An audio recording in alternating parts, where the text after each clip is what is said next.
예, 오늘 본문 말씀은 사실은 앞에 있는 21장부터 같이 연결을 해서 봐야 되는데 예수님께서 예루살렘 성에 입성하시는 장면이 드러납니다. 입성하시고 성전 정화 작업을 하시죠.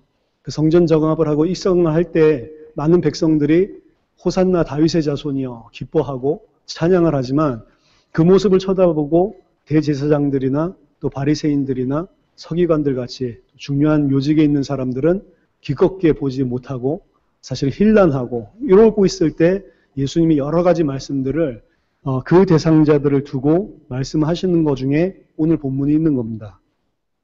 21장에 있는 그 대제사장들과 백성의 장로 이들에게 말씀하시는 것들이 사실은 연결되기 때문에 잠깐 좀 우리들이 21장에 있는 내용들을 살펴보면 21장 23절에 예수께서 성전에 들어가 가르치실새 대제사장들과 백성의 장로들이 나와 이르되 네가 무슨 권위로 이런 일을 하냐.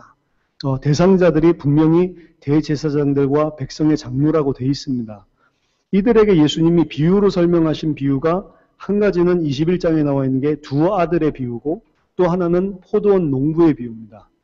그 두 아들의 비유는 뭐에 대한 거냐면 이 포도원 이 아버지가 두 아들에게 야 포도원에 나가서 일해라 이야기했더니 첫째 아들은 예 알겠습니다 하고 일하러 안 나갔고 둘째는 아버지 앞에서 싫습니다 이랬다가 아버지 떠나신 후에 뉘우치고 내가 나가야 되겠다 그래서 나가서 포도원 일을 한 그런 이야기를 하시면서 두 아들 중에 누가 과연 옳으냐 누가 과연 아버지께 순종한 자냐 물어보니까 사람들이 두 번째 아들입니다. 그 이야기를 하시는 그게 이제 두 아들의 비유입니다. 세리와 창녀들이 너희보다 먼저 하나님 나라에 들어갈 것이다. 이 말씀을 하시면서 예수님 말씀하시죠.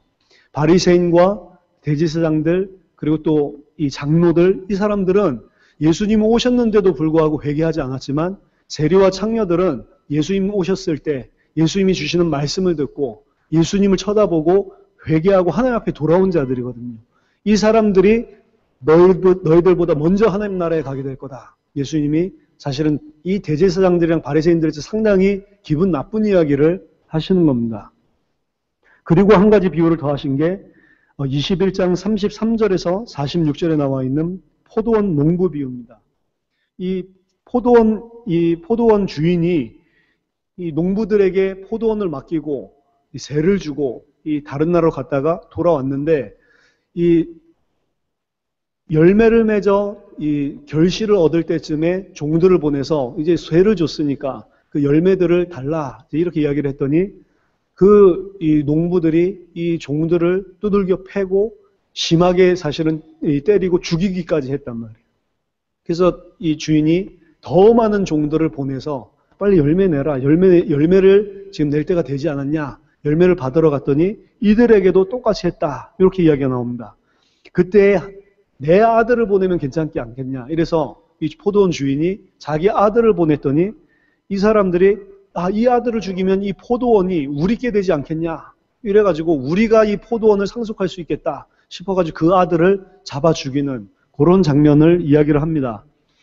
그러면 포도원 주인이 올 때 그 농부들을 어떻게 하겠냐 물어보시면서 이 포도원 이 악한 자들을 41절에 주인이 돌아오면 악한 자들을 진멸하고 포도원은 제때에 열매 바칠 만한 다른 자들에게 세를 줄 것이다. 이렇게 이야기를 합니다. 43절에는 하나님의 나라를 너희는 빼앗기고 그 나라에 열매 맺는 백성이 받으리라. 이렇게 이야기를 합니다. 자, 이 포도원을 갖다 농부들에게 맡겨놓고 갔는데 열매 맺을 때가 돼서 열매 달라고 했더니 열매를 안 주고 두들겨 패고 그리고 죽였단 말이에요. 왜 그럴까요? 왜 이 농부들이 이 열매를 안 주고 받으러 온 사람들 다 죽이고 분명히 무슨 일이 벌어질지는 알 건데 아들이 나중에 왔는데 아들까지 죽여버렸단 말이죠. 왜 그럴까요? 43절에 좀 그 키가 나와 있는 게 하나님의 나라를 너희는 빼앗기고 그 나라에 열매 맺는 백성이 받으리라. 이렇게 이야기합니다. 사실은 포도가 열매 맺을 시간표가 됐는데 중요한 건 뭐냐? 열매가 없는 거예요. 이 사람들한테. 열매를 못 주는 겁니다. 열매를 못 주는데 계속 달라고 하니까 이 사람들 죽여버리는 거죠. 사실은. 이게 어떻게 보면 이스라엘 이야기입니다. 이스라엘이 당연히 하나님의 열매를 맺고 당연히 이 이스라엘 지도자 된 자들이 그리스도가 오셨을 때 알아보고 그 앞에 무릎 꿇어야 되는데 사실은 이 사람들이 말로는 열심히 하지만 열매가 없는 겁니다. 열매가 없기 때문에 열매를 바치지 못하는 거죠. 그래서 농부가 주인이 결심을 합니다. 이 사람들 진멸하고 열매를 제때에 바칠 수 있을 만한 사람, 열매 맺는 자들에게 다시 주겠다. 이렇게 이야기를 합니다. 열매가 뭐냐? 요한계시록 14장 4절을 한번 보겠습니다. 요한계시록 14장 4절에 보니까 14만 4천 명이 부르는 노래 뭐 이렇게 돼 있는데 14만 4천 명 구원받은 자들이죠. 구속을 노래하는 건데 이 사람들은 여자와 더불어 더럽히지 아니하고 이 여자는 누구냐면 음녀를 말합니다. 순결한 자라 어린 양이 어디로 인도하든지 따라가는 자며 사람 가운데서 속량을 받아 처음 익은 열매로 하나님과 어린 양들에게 속한 자니 이렇게 이야기를 합니다. 구원받은 자들, 요 자들을 열매라고 첫 열매라고 이야기를 하는데 이 사람들은 어떤 특징을 가지고 있냐? 사람 가운데서 속량함을 받아 처음 익은 열매다 이렇게 이야기를 하고 순결한 자다, 더럽히지 아니한 자다 이렇게 이야기를 하고 어린 양이 어디로 인도하든지 따라가는 자다 이렇게 이야기를 합니다. 이 사람들이 하나님 봤을 때 열매라는 거예요. 첫 열매라는 이야기입니다. 그럼 열매는 뭐냐? 사람의 뜻대로 살지 않고 세상의 뜻대로 살지 않고 하나님과 어린 양이 어디로 인도하든지 그 뜻대로 가는 자가 열매 맺는 자란 말이에요. 근데 중요한 거는 지금 이 농부들이, 악한 농부들이 그 열매를 맺지 못하는 겁니다. 그렇기 때문에 진멸당하는 거죠. 로마서 6장을 한번 보겠습니다. 그 열매에 대해서 조금 더 자세하게. 로마서 6장에 보면 19절부터 22절까지 제가 한번 읽어보겠습니다. 너희 육신이 연약함으로 내가 사람의 예대로 말하노니 전에 너희가 너희 지체를 부정과 불법에 내주어 불법에 이른 것 같이 이제는 너희 지체를 의에게 종으로 내주어 거룩함에 이르라. 너희가 죄의 종이 되었을 때에는 의에 대하여 자유로웠느니라. 너희가 그때 무슨 열매를 얻었느냐? 이제는 너희가 그 일을 부끄러워하나니 이는 그 마지막이 사망임이라. 그러나 이제는 너희가 죄로부터 해방되고 하나님께 종이 되어 거룩함에 이르는 열매를 맺었으니 그 마지막은 영생이라. 여기 보면 열매가 이야기가 나오는데 하나는 사망에 이르는 열매가 있고 하나는 영생에 이르는 열매가 있습니다. 사망에 이르는 열매는 뭐냐? 죄에게 종이 되어 그때 너희는 죄에 대하여 종이 되어 의에는 자유로웠더니 의에는 자유로웠더니 라는 거를 영어 성경에 못 보면 의에 의하여 컨트롤 받지 아니한다니. 의의 종이 되거나 이 죄의 종이 되거나 둘 중에 하나입니다. 흑백같이 어떤 것은 이고 어떤 것은 검은 것이지 이 회색 지대가 없단 말이에요. 의의 종이 되든지 죄의 종이 되든지 의의 종이 되면 생명의 열매를 맺고 죄의 종이 되면 사망의 열매를 맺는다. 죄의 종이 됐을 때는 이 사람들 어떻게 했냐? 육체를 따라서 행하고 정욕을 따라서 행하고 이 부정과 사욕을 따라서 행했단 말이에요. 그게 죄의 종이 된 건데 죄의 종이 됐을 때는 어떤 상태냐? 의에 대하여 자유로운 자니 의를 할 수 없죠. 의에 대해서 의의 컨트롤을 안 받는 자니 이 소리입니다. 근데 의의 종이 되는 순간 어떻게 되냐? 죄에 대하여 자유롭게 되는 겁니다. 그게 이제 로마서 8장 1절에서 2절에 죄와 사망의 법에서 해방된 자입니다. 죄와 사망의 법에서 해방됐다는 거는 그럼 이제는 죄 지어도 죽지 않냐? 그럼 이제 죄 지어도 괜찮냐? 그 소리가 아니고 그전에는 죄의 컨트롤을 받았던 사람인데 거기서 해방돼서 이제는 뭐의 컨트롤을 받아요? 의의 컨트롤을 받는 겁니다. 의에 속한 자가 되고 그 사람은 의의 열매를 맺게 되는 겁니다. 그 사람은 무엇을 나중에 얻냐? 그걸로 영원한 생명을, 영생을 얻게 된다. 그럼 열매가 뭔지를 아시겠죠? 왜 농부들이 이 주인이 종들을 보내고 아들을 보냈을 때 열매를 보내지 못했냐? 이 사람들은 여전히 죄의 종된 사람들입니다. 그러니까 열매를 낼 게 없는 거죠. 의의 종이 아니라 죄의 종에 의에 대하여는 자유롭게 살고 있기 때문에 이 사람들이 낼 거는 자기들이 사망받을 그 열매밖에 없는 겁니다. 열매를 못 주는 거죠. 요한복음 12장 24절 한 군데만 더 찾아보겠습니다.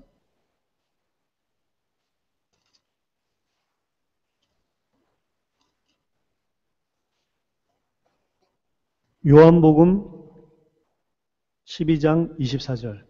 내가 진실로 진실로 너희에게 이르노니 한 알의 밀이 땅에 떨어져 죽지 아니하면 한 알 그대로 있고 죽으면 많은 열매들을 맺느니라. 이 예수님 자신을 가리켜서 이야기를 한 거거든요. 예수님이 이 땅에 오신 이유는 많은 자들 자기가 죽음으로 살리기 위해서 오신 겁니다. 그 살린 자가 누구냐? 의의 종이 되는 거거든요. 사실은. 그걸 열매라고 표현을 했단 말이에요. 열매를 맺는 비밀은 뭐냐? 내가 죽으면 열매가 맺어지는 겁니다. 사실은 이 짧은 이야기지만 열매에 대한 것들을 사실은 한번 이야기하려고 제가 이 본문 준비하면서 찾아보니까 야, 이 열매에 대해서 이야기할 것들이 너무 많구나. 이런 것들을 좀 봤습니다. 열심히 했는데도 불구하고 열매 맺지 못한다면 또 나는 그게 옳은 건 줄 알고 열심히 했는데 사망의 열매를 맺는 일을 하고 있다면 그것만큼 억울한 게 없어요. 그게 사실은 대제사장들과 지금 바리새인들과 백성들의 장로라 이 이야기입니다. 너희들이 하나님 봤을 때 의의 열매를 지금 생명의 열매를 못 내고 있다. 지금 이 소리를 하는 겁니다. 그래서 그 생명의 열매를 맺을 만한 다른 사람들에게 오히려 창녀나 세리나 이런 사람들에게 이제 하나님의 나라가 돌아가게 됐다. 이 이야기를 하는 겁니다. 얼마나 기분 나쁜 이야기입니까? 21장 45절에 대제사장들과 바리새인들에게 이 메시지를 주시면서 오늘 본문 또한 거기에 연이어서 주시는 말씀입니다. 그래서 앞을 살펴본 겁니다. 그래서 오늘 말씀은 사실은 대제사장들과 바리새인들 입장에서 보면 굉장히 기분 나쁜 메시지입니다. 그렇지만 이 말씀은 당시 예수님 당시에 바리새인과 대제사장들에게 주는 메시지가 아닙니다. 이걸 오늘날 우리에게 지금 주고 있단 말이에요. 오늘날 우리는 이방인이지만 우리들 중에도 바리새인 같은 자들, 우리들 중에도 대제사장들 같은 사람들이 많이 있다는 이야기입니다. 그 사람은 어떻게 살고 있냐? 내가 영생을 얻은 줄 알고 열매를 맺는 줄 알고 나는 열심히 사는데 사실은 열매 없는 인생을 살고 있단 말이에요. 그런 사람들에게 예수님이 주신, 사실 우리에게 주시는 메시지로 생각하고 들어야 됩니다.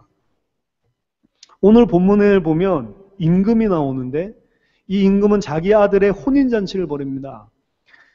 종들을 보내서 이미 이 혼인잔치에 오기로 청함을 받았었던 사람들을 이제 준비가 다 됐기 때문에 불러오기 위해서 종들을 보냈는데 이 사람들 오기를 싫어하죠. 그래서 뭐가 잘못됐나 싶어가지고 다시 보냅니다. 다시 보내서 자세하게 설명을 하죠. 내가 오찬을 준비했다. 소와 살찐 짐승과 모든 것이 다 준비됐다. 다 준비됐으니까 오기만 해라. 모든 게 다 준비됐다는 걸 이야기하고 와야 된다고 이야기를 하니까 이 사람들은 다 돌아보지도 않고 자기 밭으로 가버리고 자기 사업하는 곳으로 가버리고 그 종들을 심지어는 잡아서 모욕하고 때리고 죽이기까지 했다. 이렇게 이야기가 나옵니다. 앞에 있는 포도원 이 비유랑 비슷하죠. 거의 일맥상통하는 이야기합니다. 이에 임금이 노해서 군대를 보내서 살인한 자들을 진멸하고 그 동네를 전부 다 불살라버렸다. 이렇게 이야기합니다. 그 동네 안에 뭐가 있죠? 이 사람들이 밭이다. 이 사람들의 사업이다. 다 있잖아요. 다 불살라버렸다. 이 사람들 지금 거기에 모든 관심이 가 있는데 그걸 다 살라버렸다고 이야기합니다. 그러면서 8절에 청한 사람들은 합당하지 아니하니 지금 이 사람들은 합당한 자가 아니라는 이야기입니다. 이제 합당한 자들을 찾아와야 되겠죠. 이 사람들은 합당하지 아니하니 내거리로 나가서 누구든지 데리고 와라. 이래서 내거리에 가서 사람을 만나는 대로 종들이 데리고 옵니다. 악한 자도 들어오고 선한 자도 들어오고 만나는 대로 모두 다 들어와서 잔치 자리가 가득 차게 됐습니다. 근데 11절에 가득 차 아무나 오는 것처럼 보였는데 11절에 그 가운데 예복 입지 않은 한 사람이 있는 거예요. 그걸 쳐다보고 저 사람 도대체 뭐냐? 너 왜 예복을 입지 않았냐? 물어보니까 아무 말도 못하죠. 아무 말도 못하니까 임금이 노해가지고 손발을 묶어가지고 내쳐서 어두운 데서 내쳐라 이야기하니까 그 밖에서 슬피 울며 이를 간다. 이런 이야기가 나옵니다. 지금 어두운 데로 내치고 슬피 울며 이를 간다. 요 표현은 예수님이 마지막 때를 설명할 때 천국잔치에 들어오지 못하고 이 내쳐지는 자를 설명할 때 나온 거거든요. 즉 이 혼인잔치는 그냥 혼인잔치 이야기가 아니고 종말론적인 심판의 때를 이야기합니다. 종말론적인 마지막 심판의 때에 무슨 일이 벌어지냐? 예복을 입지 아니한 자가 자기는 당연히 그 자리에 있을 줄 알았는데 내어 쫓기고 슬피 울며 이를 갈고 일을 간다는 이야기는 회개한다는 소리가 아니죠. 일을 간다는 것은 왜 내가 이런 대우를 받아야 되냐, 막 악에 받쳐서 하는 행위 아닙니까? 자기는 이해가 안 되는 겁니다. 자기 나름대로는 왜 내가 여기 왔는지를 모르고 있는 사람들이에요. 근데 그런 사람들이 있을 것이다. 이런 이야기를 합니다. 그러면서 14절에 결론적으로 청함을 받은 자는 많되 택함을 입은 자는 적으니라. 이렇게 이야기를 합니다. 지금 심판 그리고 종말론 이게 모든 것들이 다 들어가 있는 표현입니다. 청함을 받은 사람들은 많지만 택함을 입는 자들은 적을 것이다. 그래서 이 본문 가지고 오늘 제가 여러분들이랑 같이 함께 본문 통해서 하나님 주시는 음성을 찾아보려고 생각을 합니다. 굉장히 사실은 중요한 메시지입니다.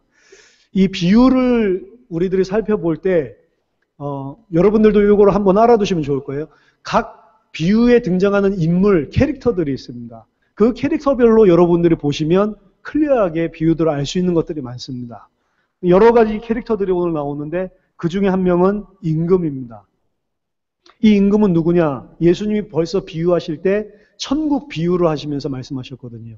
임금은 하나님 나라의 왕입니다. 그럼 하나님이시죠? 임금은 하나님을 비유하고 있는데 그 하나님이 아들의 혼인잔치를 완벽하게 준비해놓고 초청을 하는 겁니다. 혼인잔치라고 하는 것은 이 아들의 혼인을 축하하기 위한 사람들, 이 아들의 혼인을 영광 돌리고 찬양하기 위한 사람들을 불러 모으는 거란 말이에요. 그게 이 혼인잔치입니다. 그게 혼인잔치고 계시록에 보니까 마지막 때 우리 교회가 예수님 만나는 것을 신부와 신랑의 혼인으로 어린 양의 혼인잔치로 표현을 하고 있습니다. 종말론적인 이야기를 하고 있는 겁니다. 마지막 어린 양의 혼인잔치, 하나님 나라에 들어갈 수 있는 자. 그래서 이게 천국 비유입니다. 마지막 때에 하나님 나라에 누가 앉게 되냐? 그 이야기를 하고 있는 겁니다. 마지막 날에 하나님께서 혼인잔치를 보내시는데 이유는 뭐냐?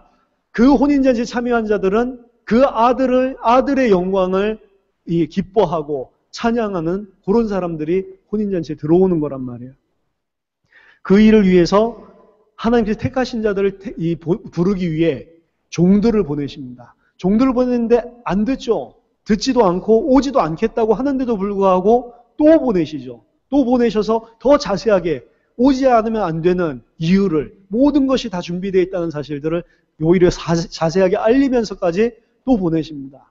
앞에 포도원에서는 종들을 보내고 죽이니까 더 많은 종들을 보내고 그들도 죽여보니까 아들까지도 보내면서 이들을 계속 이들에게 뭔가를 주시려고 하는 거죠. 사실은 이게 아버지의 마음입니다. 예레미야 7장 13절을 한번 보겠습니다.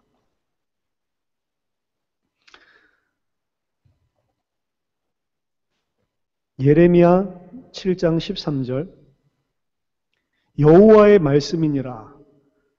이제 너희가 그 모든 일을 행하였으며 내가 너희에게 말하되 새벽부터 부지런히 말하여도 듣지 아니했고 너희를 불러도 대답하지 아니하였느니라.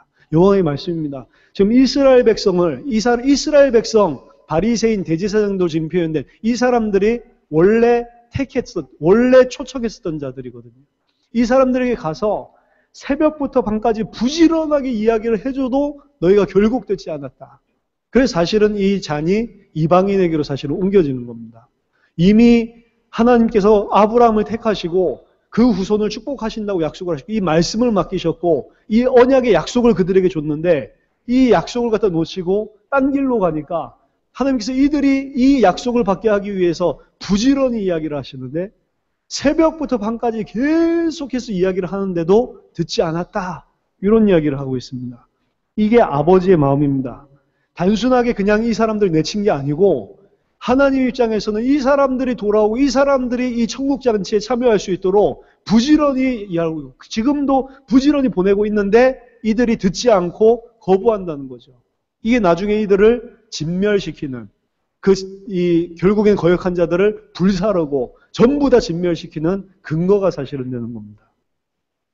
두 번째 나온 자들은 처음에 1차로 하나님이 청한 자들입니다. 이미 이 사람들은 천국잔치에 오기로 청했던 사람들이고 다 준비됐을 때 종들을 보내는 이게 팔레스타인의 예식입니다.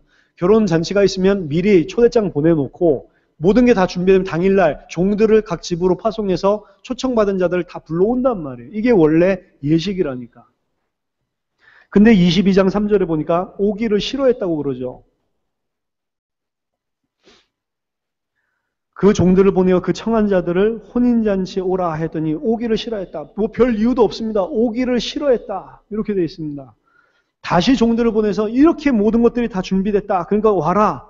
이러니까 그들이 돌아보지도 않고 밭으로 가고 사업차 가고 종들을 심지어는 잡아서 이 모욕하고 때리고 죽이기까지 했다. 이렇게 이야기가 나옵니다.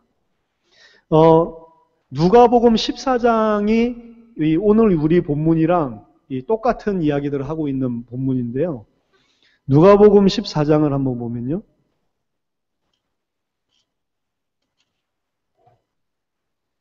14장 18절 다 일치하게 그 시각의 종들을 보내서 17절에 오소서 모든 것이 준비되었나이다 하며 18절에 다 일치하게 사양하여 한 사람은 이르되 나는 밭을 샀음에 아무래도 나가보아야 하겠고 청컨대 나를 양해하도록 하라. 또 한 사람은 이르되 나는 소 5겨리를 샀음에 시험하러 가니 청컨대 나를 양해하도록 하라. 또 한 사람은 이르되 나는 장가들었으니 그러므로 가지 못하겠노라 하는지라. 이 사람들의 이유들이 다 있죠. 이 사람들 가지 못하는 이유들이 이 두 번째 보내니까 이야기하는 장면입니다.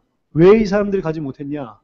사실은 자기 자신이 임금의 아들의 혼인잔치보다 더 급한 일이 있기 때문에 안 간 겁니다. 그냥 안 간 게 아니고 이 사람들의 관심과 생각은 지금 다른 데 있는 겁니다. 아들의 혼인잔치에 대해서 귀하게 생각하지 않습니다.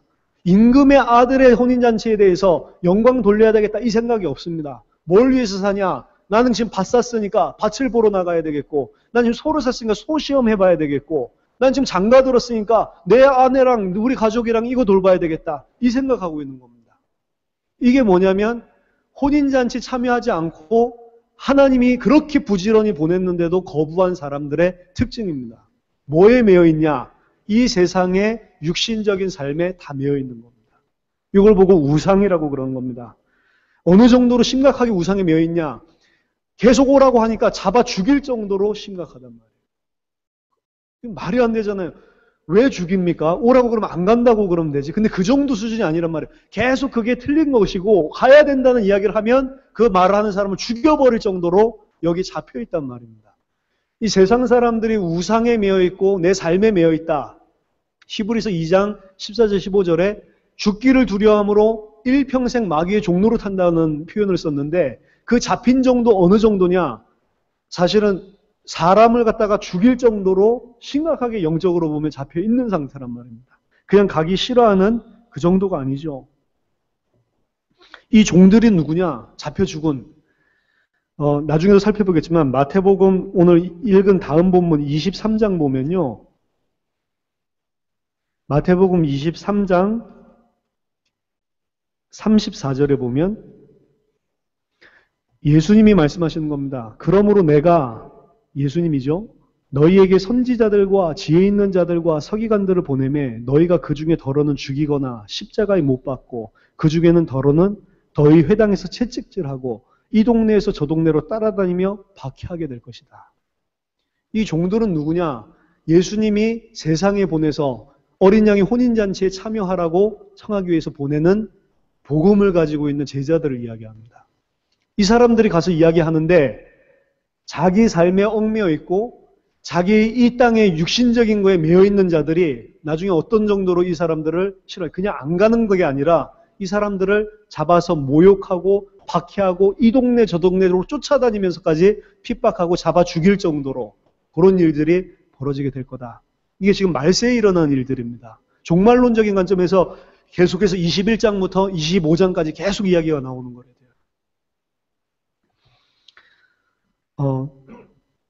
두 번째는 청한 자들 중에 혼인잔치에 참여한 자들이죠.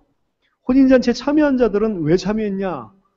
아들이 이 혼인잔치, 임금의 아들의 혼인잔치를 보고 기뻐하고 거기에서 영광 돌리기 위해서 참여하는 겁니다. 다른 이유가 없습니다. 이 사람들은 자신의 상황, 자신의 환경, 자신의 조건 이런 것들이 전혀 필요치 않았습니다. 심지어 악한 자도 선한 자도 상관없이 모두 다 오라고 그랬습니다. 이 혼인잔치에 참여할 수 있는 것은 즉 내 의로 오는 게 아니란 말입니다. 내가 뭔가 뛰어나기 때문에 오는 것이 아니다. 이 사람들, 그 혼인잔치에 참여한 자들에 대해서 누가복음 14장 21절에서는 가난한 자들, 병신들, 소경들, 저는 자들이라고 표현하고 있습니다. 그러니까 사회적으로는 굉장히 연약하고 이 아픈 자들이죠. 사실 이 왕의 혼인잔치 가는 거는 굉장히 영광스러운 일이잖아요. 가면 먹을 것도 다 있지. 가면 거기 있는 것들, 많은 것들을 누릴 수 있지. 근데 아까 전에 앞에 사람들은 안 갔단 말이죠. 그거보다 더 좋다고 생각하는 게 이 땅에 있다는 거예요. 거기에 매여 있기 때문에 안 가는 거거든요. 근데 이 저는 자들, 병신들, 소경들 이런 사람들은 약한 자들입니다. 그러니까 사실은 자신의 삶들보다 훨씬 더 왕의 잔치에 참여하는 게 간절히 기대가 되고 소망이 되는 사람들이에요. 오히려 이런 쪽으로 하나님의 은혜가 미치기 시작을 했고 이 사람들이 온 땅에 가득 차게 됩니다. 어느 정도 이 부분이 어느 정도에 대해서 구원을 설명하고 있냐? 자격과 조건 그리고 그 사람의 행위 전혀 중요치 않다. 에베소서 2장 8절에 너희가 하나님의 은혜를 인하여 믿음으로 말미암아 구원을 얻었나니 이는 행위에서 난 것이 아니요 자랑치 못하게 하려 함이니라 이야기했습니다. 구원이라고 하는 것은 사실은 내 행위로 구원받는 것이 아니고 하나님의 은혜로 믿음으로 말미암아 구원을 받는 건데 중요한 것은 뭐냐면 구원을 은혜로 말미암아 믿음으로 받았는데 예복이라고 하는 부분입니다. 예복을 입은 자가 있고 예복을 입지 않은 자가 등장을 합니다. 예복을 입지 않는 자는 누구냐? 혼인잔치에 왔는데 어떻게 예복을 안 입냐? 지금 병신들, 가난한 자들, 거지들 불러놨는데 가난한 자가 어디 예복이 있습니까? 그냥 가난한 상태로 그대로 와야지.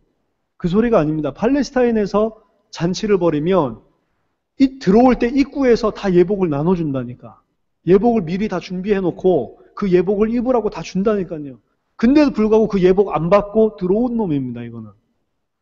가난하기 때문에 예복이 없어서 못 입은 게 아니라니까.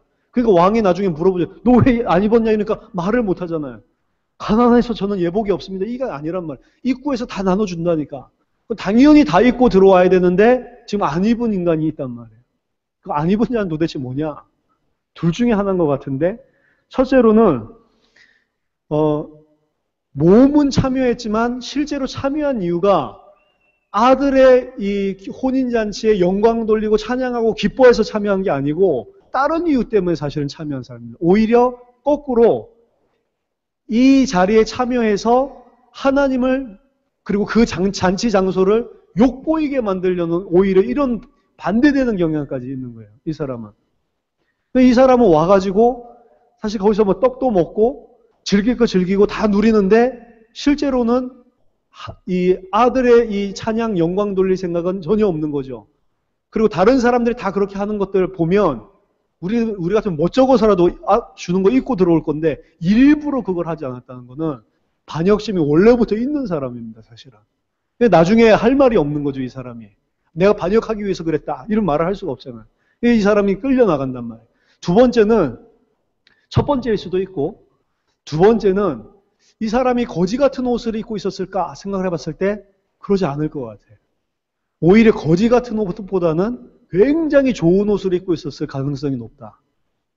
이 사람은. 그 거지들이나 이런 사람들은 주면 감사해서 예복 입는데 이 사람 자기 옷이 더 좋아. 베르사체야. 그러니까 이 사람은 자기 옷을 입고 그 자리에 있는 겁니다. 이게 좀 더 신빙성이 맞는 것 같아요. 왜냐? 나중에 내 쫓기니까 막 이를 갈았다고 그러거든. 왜 나한테 이런 대우를 하는지. 이 사람이 사실은 어떤 상태냐면 바리새인과 똑같은 상태입니다. 예수님이 뭐라고 이야기를 했냐면 너희 자신이 스스로 의롭다고 해서 하나님의 의를 힘써서 거부했던 자라고 이야기하거든요. 로마서에 보면. 그러니까 유대인들이 자기가 생각하는 의가 의롭다고 해서 하나님이 주는 의를 애써 힘써서 거부했던 자들입니다. 예복을 입는다고 하는 것은 여러 가지 표현이 있을 수 있는데 아까 전에 구원이라고 하는 것은 사실은 내가 깨끗하기 때문에 구원받는 게 아니고 하나님이 주신 예복을 입음으로 구원받는 겁니다. 그 예복은 그리스도를 예표하는 거고 그리스도로 새 옷을 입는 것을 이야기를 하죠. 이 사람은 자기 의를 가지고 자기가 입은 이 멋진 옷, 뭐 이 정도면은 충분히 혼인잔치에 갈 수 있지 않냐. 자기가 생각하는 종교, 자기가 생각하는 의, 이걸 가지고 마땅히 자기는 참여할 수 있다고 생각하는 사람입니다. 근데 거기서 안 된다고 내치니까 화가 나가지고 이를 갈고 있는 거죠. 내가 이 정도 했는데 내가 못 들어가? 보니까 순다 쓰레기들만 와 있는데 이런 식의 개념을 끝까지 가지고 있는 자들입니다. 로마서 10장 3절에 하나님의 의를 모르기 때문에 자기 의를 세우려고 힘써 하나님의 의를 거부하는 자, 힘써 하나님의 의에 복종하지 않는 자, 이렇게 이야기를 하고 있습니다. 또 다른 식으로 표현한다면 하나님이 주신 의, 하나님이 주시는 예복에 상관없이 자기가 가지고 있는 생각, 자기가 가지고 있는 가치관을 그대로 가지고 있는 사람. 몸은 와 있지만 실제로 이 사람 가지고 있는 가치관과 세상 살아가는 눈, 보는 눈, 판단, 모든 것들이 이 사람이 지금 이 자리에 온 이유는 왜 왔는지는 성경에 나와 있지 않지만 최소 오지 않겠다고 사업차 밭으로 가야 되겠다 거부했었던 그 사람들이랑 똑같은 가치관을 가지고 있는 사람입니다. 아마 이 사람은 별로 이 바쁜 일이 없어서 왔을 수도 있어요. 그냥 바쁜 일이 없어서 왔을 수도 있지만 온 상태에서 아무것도 변하지 않은 사람입니다. 이 사람들의 가치관은 내가 생각할 때 의로워 보이는 거, 내가 생각할 때 중요해 보이는 거, 세상적인 것들 그대로 가지고 있는 이런 사람들이 사실은 교회 안에 너무 많습니다. 이게 오늘 비유에서만 말하는 게 아니고 마태복음 7장에서도 이야기를 똑같이 하고 있죠. 21장 22절 보면 이 사람들은 주의 이름으로 많은 일들을 했고 주의 이름으로 능력도 행하고 말씀도 가르치고 많은 일들을 했는데 예수님이 불법을 행하는 자들아 내게서 떠나가라 쫓아냈던 사람들입니다. 구원받지 못했던 사람들이죠. 초청 거절한 사람들과 똑같은 가치관 온 이유 뭔지 모르겠어요. 그렇지만 안 변한 사람들입니다. 성경은 예레미야서 7장 9절 10절 아까 전에 봤던 본문 새벽부터 부지런히 부른다고 했는데 여기에도 똑같은 이런 비슷한 사람들이 등장을 합니다. 예레미야 7장 9절 10절 보니까 너희가 도둑질하며 살인하며 간음하며 거짓 맹세하며 바알에게 분항하며 너희가 알지 못하는 다른 신들을 따르면서 내 이름으로 일컬음 받는 이 집에 들어와서 내 앞에 서서 말하기를 우리가 구원을 얻었나이다 하느냐. 이는 이 모든 가증한 일을 행하려 함이라. 이렇게 되어 있습니다. 밖에 나가서는 온갖 악행을 다 행해. 밖에 나가서는 온갖 육신의 종이 돼가지고 육체의 종이 돼가지고 모든 것을 다 행해. 그러면서 다른 신을 따르면서 다른 이 바알 신에게 분향을 하면서 온갖 우상 숭배하는 것들 다 하고 그러면서 하나님의 성전에 들어와서 나는 구원받은 자다. 이렇게 이야기한다. 그리고 내 죄를 위해서 피제사를 드리고 이러고 있단 말이에요. 이 사람들이 과연 구원받은 자냐? 이 이야기입니다. 이 사람들 육신은 그 자리에 있을지 몰라도 육신은 성전에 참여하고 육신은 피제사를 드리고 있는 그 성전에 와서 매주마다 피제사를 드리면서 자기 죄를 고한다 할지라도 밖에 나가서는 똑같은 짓을 계속하는 겁니다. 그 짓을 계속하기 위해서 오히려 마음에 가책이 되니까 피제사를 드리고 있는 거예요. 이런 사람들에 대해서 가증히 여긴다. 이유로 이야기를 했습니다. 몸은 육신은 예수를 따른다고 이야기를 하고 입으로는 예수를 따른다고 이야기를 하고 하나님을 믿는다고 이야기하고 이렇게 이야기하는데 실제 살아가는 그의 삶을 보면 예수를 따르는 자가 아니야. 실제로는 불신자들이랑 똑같은 세상 가치관을 가지고 살아가는 자들입니다. 이 사람들이 예복을 입지 않은 자들이라는 겁니다. 구원이 뭡니까? 에베소서 4장 한번 보겠습니다.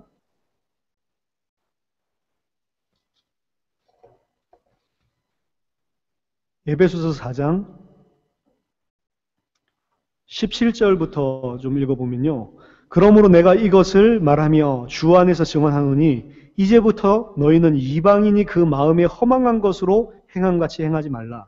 그들의 총명이 어두워지고 그들 가운데 있는 무지함과 그들의 마음이 굳어짐으로 말미암아 하나님의 생명에서 떠나 있도다. 그들이 감각 없는 자가 되어 자신을 방탕에 방임하며 모든 더러운 것으로 욕심을 행하되 오직 너희는 그리스도를 그같이 배우지 아니하였느니라. 진리가 예수 안에 있는 것 같이 너희가 참으로 그에게서 듣고 또한 그 안에서 가르침을 받았을진데 너희는 유혹의 욕심을 따라 썩어져가는 구습을 따르는 옛사람을 벗어버리고 오직 너희의 심령이 새롭게 되어 하나님을 따라 의와 진리의 거룩함으로 지으심을 받은 새 사람을 입으라. 이게 예복입니다. 그 전에 우리가 입고 있었던 이 세상의 옷은 어떤 옷이냐? 아무리 뛰어난 옷이라 할지라도 유혹의 구습을 따라서, 육정을 따라서, 세상 것을 따라서, 세상 가치관을 따라서 내 마음과 내 이 생각이 원하는 대로 행해서 본질상 진노받을 수밖에 없는 그 헌 사람이란 말이에요. 그 위에 너희는 그리스도로 이같이 배우지 않았으니 거룩함과 의와 진리와 거룩함으로 지으심을 받은 새 사람을 입어라.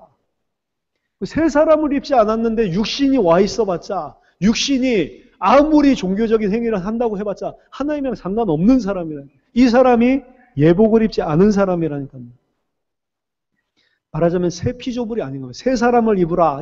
새 피조물이 됐다는 이야기인데, 이 사람은 육신적으로는 교회에 다니고 육신적으로 예수를 믿는다고 말을 하고 육신적으로 종교적으로 많은 것들을 하는 것 같지만 실제로는 새 피조물이 아닌 사람을 말하는 겁니다. 새 피조물이 아닌 사람은 어떻게 삽니까? 자기를 위해서 살아요. 자기를 위해서 육신에 필요한 것, 생존을 위해서 마귀의 종로로 사는 인생을 살고, 에베소서 2장 2절에 세상 풍속을 쫓고 결국에는 다 자신을 위해서 살게 되어 있습니다. 그렇지만 새 피조물은 자신을 위하여 더 이상 살지 않고 자기를 위하여 죽었다가 부활하신 그리스도를 위해서 살게 된다고 그랬고, 그 사람은, 새 피조물은 하나님의 뜻, 하나님이 주신 직책, 세상과 하나님을 화목하게 하는 그 복음 전파 때문에 산다고 되어 있어요. 이 마지막 날 천국잔치, 혼인잔치에 참여하지 못한 자들은 사실 이런 자들입니다. 억울한 자죠. 그렇게 말씀을 들고 있는데도 예복을 입지 않은 자들이 많다 이 말이에요. 말씀을 듣고 있는데도 예수를 그리스도로 믿지 않고 하나님이 주신 의를 알지도 못하고 알지 못하기 때문에 힘써서 그 의에 복종하지 않고 산다고 이야기했어요. 모르기 때문에 사실은. 알았으면 안 그랬겠죠. 이게 사실은 바울이 썼던 메시지들인데 바울 자신이 그랬었습니다. 바울 자신이 몰랐기 때문에, 복음을 몰랐기 때문에, 예수가 그리스도라는 사실을 믿지 않았기 때문에 힘써서 하나님을 위해서 산다고 열심히 살았는데 하나님을 완전히 욕보이고 그런 삶을 그러면서도 자기는 난 하나님을 섬기고 있다 이렇게 생각했던 사람이 바울이었다니까. 하나님을 섬기는 줄 알고 열심히 살았는데 이 정도면 예복을 입었다고 생각했는데 아니란 말이에요. 왜냐? 복음을 모르기 때문에. 마지막 때에 이런 사람들이 있을 거다. 이 이야기를 하는 겁니다. 마지막 심판 때에 평생을 그리스도를 위해서 살았다고 이야기를 하고 그렇게 생각을 했는데 쫓겨나서 슬피 울며 이를 가는 사람이 있을 거란 이야기입니다. 지금 한국교회와 세계교회가 이런 자들이 너무 많습니다. 예수를 그리스도라고 증거하는 강단이 사라지고 예수를 그리스도라고 믿도록 만들어준 말씀운동이 현장에서 없어지니까 교회는 다니고 그리스도 믿는다고 예수 그리스도 이름으로 기도하고 예수 그리스도 이름으로 뭔가를 하는데 실제로 그 마음속에는 예수를 그리스도로 믿는 믿음이 없고 가지고 있는 사상, 가치관, 모든 판단하는 기준이 세상 사람들, 불신자들이랑 똑같은 사람들이 꽉 차 있단 말이에요, 교회 안에. 그게 또 맞다고까지 이야기를 합니다. 페이스북에 오늘 아침에 보니까 다니엘 학습법? 뭐 그거 한 사람이 목사 이제 됐더라고요. 목사 돼가지고 뭐 이제 다니엘 학습 세미나 뭐 이래가지고 목사 그거 하더라고. 뭐 하는 거냐 그게. 열심히 해가지고 자기가 말하는 대로 해가지고 수능 잘 봐라 이거 아닙니까? 목사가 그거 하고 있다니까. 근데 그걸 갖다 또 돈 내고 고3 부모들은 저렇게 하면 이 다니엘처럼 똑똑해지겠지. 저렇게 하면 좋은 대학 가겠지. 이래가지고 달라붙는다니까. 그걸 교회 이름으로 세미나를 한다니까요. 목사가. 말이 됩니까? 그 가치관이 안 바뀐 거예요. 전혀 안 바뀐. 그 목사가 그 세미나를 주최하는 것도 그렇고 교회는 교회 학습을 어떻게 잘하고 어떻게 하면 좋은 대학을 가냐. 그거 가르치는 데가 교회가 아닙니다. 어떻게 하면 엘리트 되냐? 그 공부 가르치는 데가 교회가 아니라 그거는 밖에 나가서 학원에 가면 다 가르쳐 주잖아요. 교회에서 와가지고 교회에서까지 그 이야기를 할 필요가 있냐 이 말이에요. 엘리트 돼야 된다. 그걸 교회가 이야기해야 되냐 말이에요. 아닙니다. 엘리트는 엘리트 돼야 된다. 안 해도 엘리트라니까. 엘리트 돼야 된다. 그건 엘리트가 아니기 때문에 되고 싶어 하는 사람이잖아요. 그런 사람들만 다 모아놓고 엘리트 만든다고 그래. 안 된다니까. 엘리트는 그냥 태어날 때부터 엘리트입니다. 제가 보니까. 막 놀고 이렇게 해도 애들이 진짜 엘리트는 생각이 다 있어요. 나중에 결국에 중학교, 고등학교 가면은 자기가 딱 시간표를 공부해가지고 갑니다. 좋은데. 그러더라고. 아닌 사람은 열심히 해도 안 된다니까. 그거 계속 그렇게 하면 정신병 걸리죠. 근데 그걸 밖에 세상이 다 그런 가치를 가지고 살아가는데 교회 안에도 그걸 갖다가 끄집어 와가지고 저 목사님한테 다니엘 학습법 받으면은 내가 공부 잘하게 되겠지. 이러고 있다니까. 그게 목사입니까? 왜 목사를 하는지 모르겠어. 학원 원장을 하지. 그럼 욕이나 안 먹죠. 교회는 그런 거 하는 데가 아닙니다. 다니엘 학습법 하는 데가 아니요. 예수가 그리스도인 걸 믿게 만드는 게 교회의 이유란 말이에요. 왜 우리가 현장에 가서 말씀 운동해요? 예수를 그리스도 믿게 만드는 게 목적이라니까. 근데 지금 이게 사라져버렸단 말이에요. 이게 사라져버리니까 하나님을 위해서 산다고 생각을 하면서 그 말씀 따라서 거짓 말씀을 따라 살아가는데 종교 생활을 하고 있고 구원받지도 못했고 예복을 입지도 않고 새 사람 입지도 않고 가치관 그대로 살아가면서 그게 하나님을 따라 사는 건 줄 알고 이 종교 생활하고 있는 사람들이 너무 많다는 거예요. 기독교인들 가운데.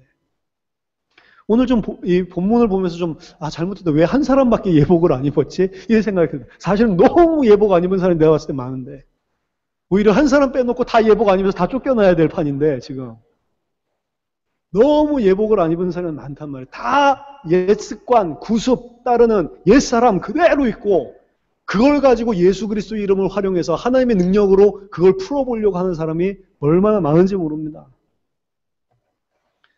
마태복음 7장에 이 사람들 그 열매를 봐서 하늘나라 못 들어간다고 되어 있습니다. 아까 전에 열매가 뭔지를 좀 설명드렸죠. 마지막 살펴볼 캐릭터는 종들입니다. 이 종들은 주인이 뭐라고 하면 무조건 하고 그대로 생각하는, 심지어 두들겨 맞고 모욕을 당하고 쫓아다니면서 박해당하고 죽기까지 하고 십자가에 달려서 죽기까지 하는데 그런데도 불구하고 주인의 말씀을 이 택한 자들을 찾아서 이들을 갖다가 혼인잔치에 참여하게 만들기 위해서 현장으로 뛰었던 사람들입니다.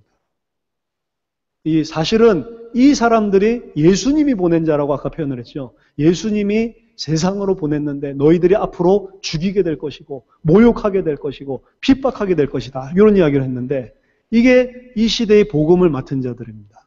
이 시대의 새 피조물을 진짜로 우리가 거듭난 자가 맞다면 뭘 하고 다니면 혼인잔치에 참여할 사람들을 내거리에 나가서 왜냐 지금 유대인들이 거부했기 때문에 이제 전 세계로 나가서 모든 사람들이 다 혼인잔치에 오도록 초청하기 위해서 나가는 사람들 그거 하는데 죽어도 괜찮다. 이 종들은 한마디도 토시를 다는 이야기가 안 나와요.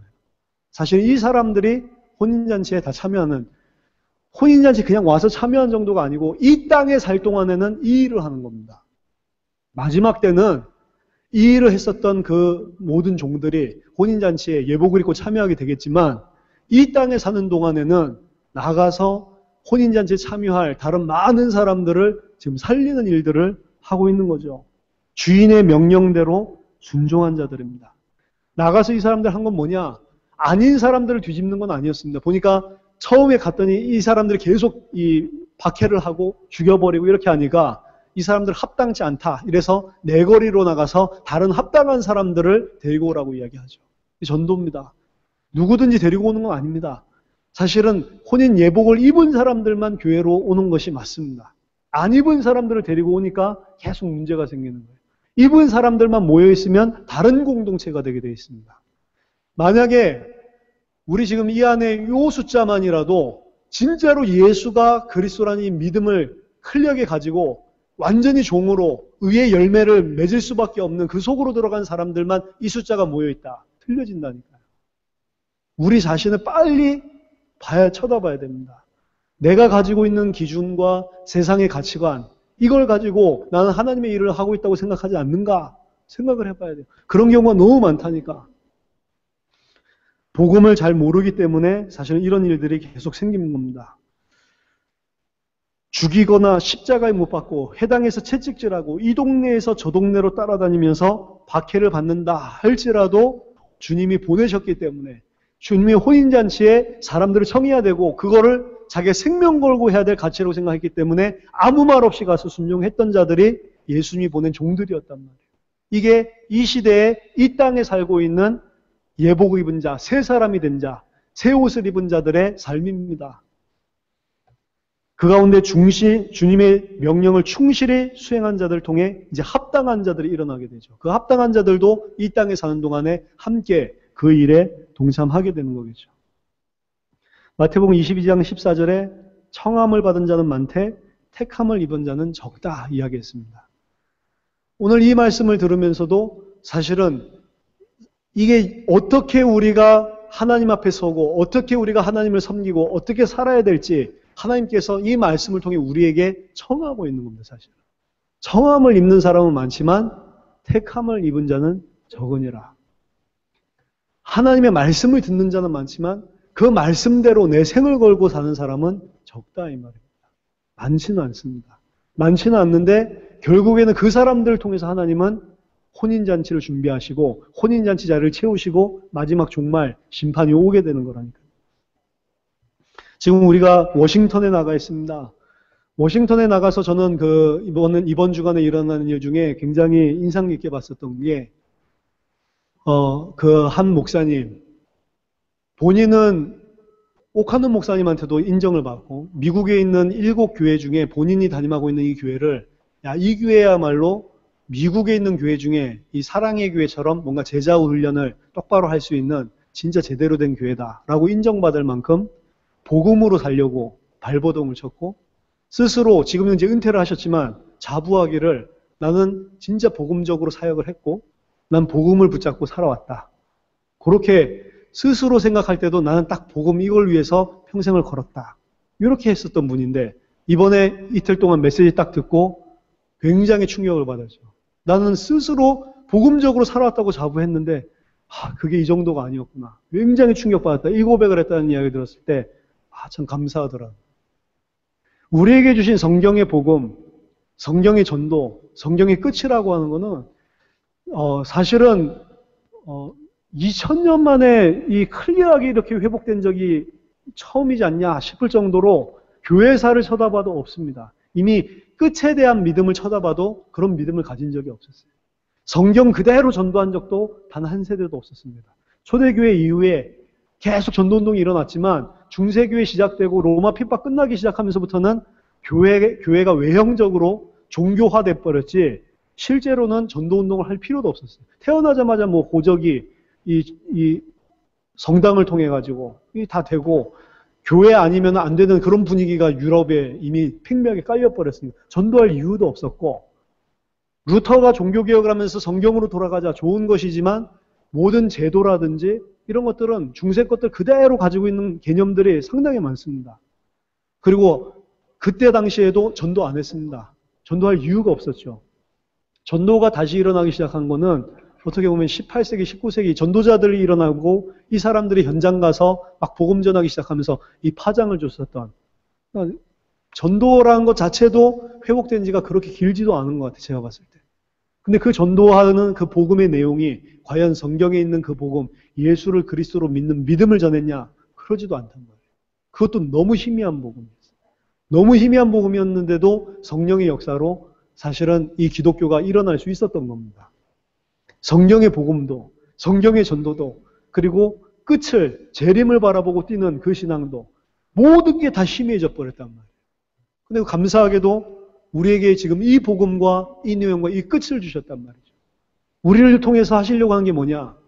예수님이 우리를 보내서 내거리로 온 세계에 보내서 동서남북으로 보내서 이 복음 듣고 합당한 자, 하나님의 이 어린 양의 혼인잔치에 참여할 자, 그 사람들을 불러 모으라고 우리를 갖다가 이 땅에 남겨놓으신 거란 말이에요.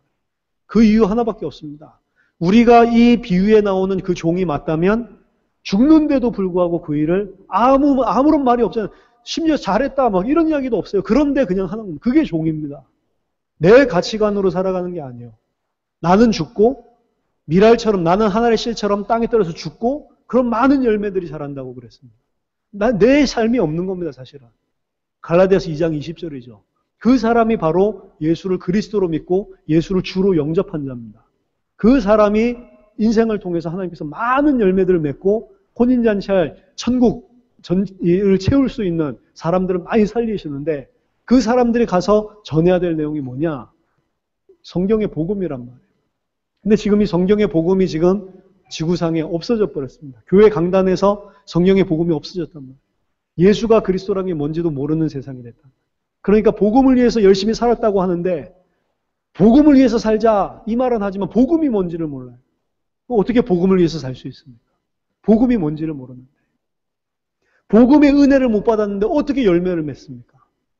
골로새서 1장 6절에 이미 복음이 너희에게 이름에 너희가 참으로 깨닫고 하나님의 은혜를 받은 그때부터 너희 중에서와 같이 온 천하의 열매 맺어 자란다. 복음을 정말로 참으로 깨닫고 진짜로 이 복음이 무엇인지를 내 가슴에 부딪혔을 때 그때부터 나뿐만 아니라 온 세계 열매 맺어 자라는 건데 복음이 없어져 버렸단 말이에요. 워싱턴 현장에 하나님이 중요한 문을 여셨다 이런 생각을 하고요. 오히려 많은 사람들 초청하지 않은 게 참 우리 고 목사님이 인도를 잘 받으셨다 이런 생각이 듭니다. 지금 그 정도 일어나는 게 훨씬 좋아요. 다음에 더 크게 할 때도 막 확장시키는 걸 목적으로 하는 것보다는 차근차근 인도받는 게 훨씬 좋습니다. 시간표상. 지금 우리가 그걸 다 커버할 수 있는 이런 일꾼들이 준비가 저는 덜 됐다고 보거든요. 진짜로 우리가 준비되면 하나님 열어주실 분들은 너무너무 많은데 우리가 어떤 준비를 하고 있냐? 정말로 우리가 여기서 말하는 주님이 보낸 종같이 우리 전체 인생을 아무 말 없이 그 종의 뜻을 따라 행하는 그 자들이 맞냐? 생각해 봐야 됩니다. 우리는 오늘 이 본문 안에 있는 캐릭터들 가운데 어떤 사람이냐 이 말이에요. 청함을 받았는데 거부하는 사람입니까? 그 사람은 뭡니까? 내 생각이 옳고 내가 지금 너무 바쁜 일이 있어서 하나님의 말씀과 언약과 하나님의 명령에 상관하지 않는 사람입니다. 예수를 영광 돌리려고 하지 않는 사람입니다. 그 아들의 영광을 기뻐하지 않는 사람입니다. 무엇을 바라봅니까? 땅의 것 바라보고 있는 사람. 또 두 번째 사람은 몸은 왔는데, 잔치 왔는데 여전히 그 생각을 그대로 가지고 사는 사람. 열매가 없죠, 그러니까. 이 사람이 예복을 입지 않은 자입니다. 혹은 그 자리에 참여한 자들이 있습니다. 예복까지 다 입었습니다. 그렇지만 제가 봤을 때는 더 중요한 사람은 그 일을 했었던 종들입니다. 종들. 정말로 나가서 현장에 나가서 이 사람들을 끌어모으고 죽기까지 각오를 하고 죽으면서도 핍박당하면서도 그 일을 완수했었던 그 종들. 우리는 누굽니까 도대체? 어떤 사람이 되라고 이야기를 하고 있는 겁니까? 말세 때를 이야기하시면서 종말론적인 심판을 이야기하시면서 예수님이 하신 말씀입니다. 전 여러분들이 이 땅에 사는 동안에 다 여기에 예수님이 보내신 임금이 보낸 종 같은 삶을 살기를 원합니다. 정말로 내 인생의 육신적인 세상적인 기준에 잘 되고 못 되고 이걸 쳐다보는 게 아니라 진짜 하나님의 명령을 죽더라도 그거를 순종할 수 있는 그런 종이 되기를 원합니다. 그 사람들이 하나님이 사실은 찾으시고 하나님께서 지금 일으키시길 원하시는 전 세계에 지금 일으키길 원하시는 그런 제자들이란 말이에요. 그 제자들이 일어났을 때 제자들 일어난과 동시에 환난과 핍박도 극심하게 일어날 겁니다. 그래서 위로는 환난 핍박이 일어나지만 아래는 그 제자들은 환난 핍박 문제 사건에 영향받지 않는 완전 그리스도로 해답과 응답 결론을 낸 사람들이기 때문에 이 사람들 통해 복음 증거되고 이 사람들이 순교하고 이 사람들의 그 생명을 통해 많은 열매들이 맺어지면서 끝이 날 겁니다. 지금 누구를 찾아가 세워야 되냐? 많은 사람 세워야 되는 시간표가 아니고 각 나라마다 제자를 세워야 되는 시간표. 한 사람이라도 제자를 빨리 세워야 되는 거고 우리 광명성전과 각 지역에 있는 성전들도 뭘 해야 되는 시간표냐? 제자들을 세워야 되는 시간표. 제자들이 세워져야 환난 핍박이 일어나도 괜찮단 말이에요. 그게 마지막 종말을 이루는 마지막 종말에 모든 자들에게 이 복음이 증거되고 다 초청되고 나면 끝이 온다는 거 아닙니까? 왕의 혼인잔치에 초대함을 받기 위해서 모든 사람들에게 이 초대장이 다 날아가는 날 끝이 오는 거 아닙니까? 그걸 누가 감당하냐? 이 종들이 감당한다. 여러분들이 그리스도의 종이 되시길 바랍니다.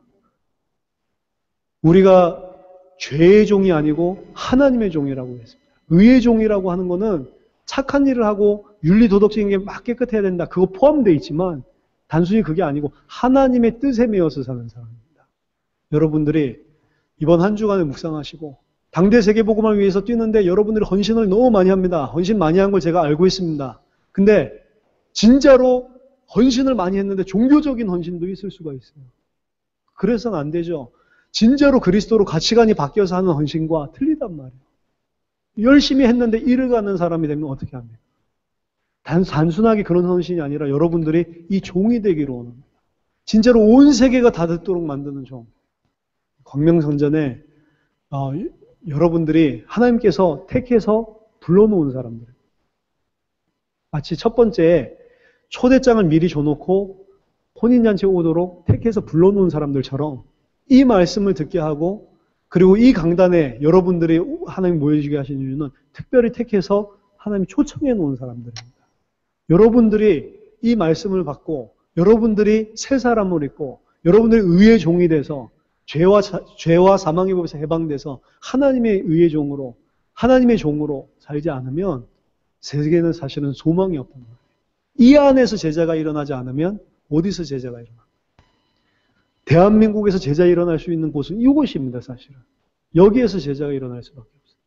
그 가운데 여러분들이 초청함을 받은 사람들이라니까.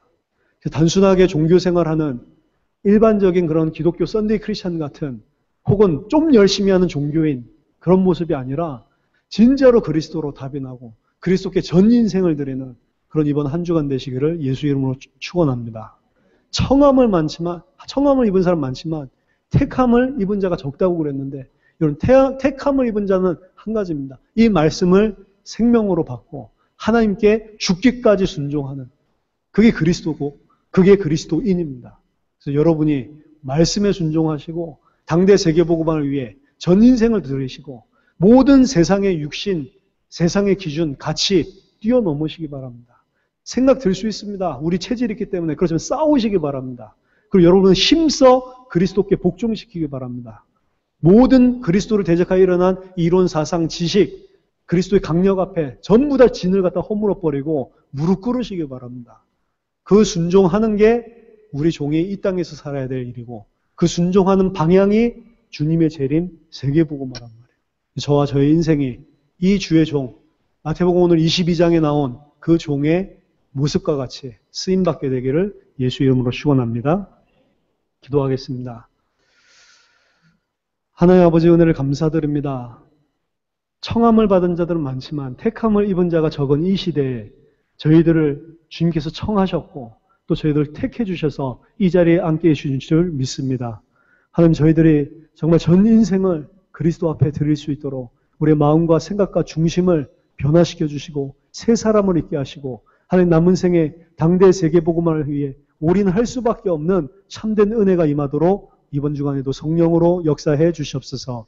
하나님 우리를 통해 수도권이 살아나고 우리를 통해 대한민국과 전 세계가 예수가 그리스도인 이 복음을 듣지 않으면 안 되는 하나님의 성령의 역사가 나타나기를 소원합니다. 내가 죽고 많은 열매를 맺을 수 있도록 주님께서 이번 주간에도 우리 각 사람에게 하나님의 말씀을 통해 은혜를 베풀어 주시옵소서. 지금 워싱턴에서 사역을 하고 있습니다. 또 내일 모레부터 하나님 콜롬비아, 하나님 베네수엘라, 하나님 아르헨티나, 브라질, 또 미국 마이애미, 또 멕시코, 하나님 전 현장에 주님께서 이미 앞서 하늘 군대를 동원하여 주시고 닫힌 전도의 문을 열어주시고 그곳에 우리와 같이 생을 걸고 당대 세계복음에 올인할 수 있는 하나님 참된 제자들이 만나질 수 있도록 전도의 문을 열어 주시옵소서. 특별히 말씀 전하시는 우리 모든 주의 종들에게 입술을 열어 그리스도의 비밀을 정확히 말할 수 있도록 말씀을 허락하여 주시고 같이 함께하는 스태프들에게 건강과 모든 행정과 모든 부분들이 당대 세계복음에 유익한 쪽으로 헌신하고 이룰 수 있는 힘과 지혜를 허락해 주시옵소서. 남아있는 우리 성전들과 우리 모든 주의 종들을 축복하여 주시고 그 2달 후에 우리 함께 만났을 때 하나님께서 베푸신 하나님 당대 세계복음의 언약과 그 증거를 가지고 함께 포럼할 수 있도록 은혜를 베풀어 주시옵소서. 우리들을 축복하시되 하나님 우리의 힘과 능으로 할 수 없사오니 하나님 당대 세계복음을 이룰 수 있는 모든 영적인 힘과 육신적인 건강과 또 배경되는 물질까지도 주님께서 문을 열어 주시옵소서. 살아계신 주 예수 그리스도 이름으로 기도하옵나이다. 아멘.